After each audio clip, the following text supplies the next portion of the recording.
Pemirsa angga usaha nyangre becik, wantuan dana 1 triliun rupiah, majeng lelima bank pemerintah oleh Kementerian Keuangan. Kebijakan inucap selehin saking kewentenan selah majeng angga usaha, antung ngelimbakang usaha mangdene sayan becik.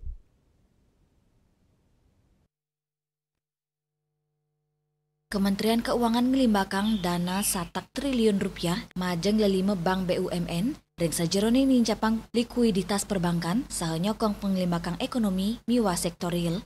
Dana inucap kepindahan saking Bank Indonesia ke deposito on call antuk wilangan sani mebinayan ring sajeroning bank anutin klarifikasi modal intinya nih.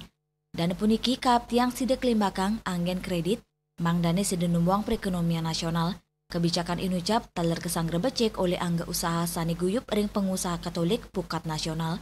Manut ipun, kebijakan puniki dado salah ageng antuk ngelimbakang usaha sani sayan becek tur dana saking pemerintah sida becek angin penglimbakang baga ekonomi.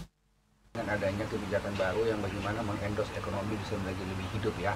Apalagi dengan kebijakan Menteri Keuangan menurunkan suku anggaran melalui perbankan-perbankan, ini kesempatan buat teman-teman Pukat dan seluruh pengusaha-pengusaha nasional untuk membuat sebuah konsep usaha yang tentu yang matang.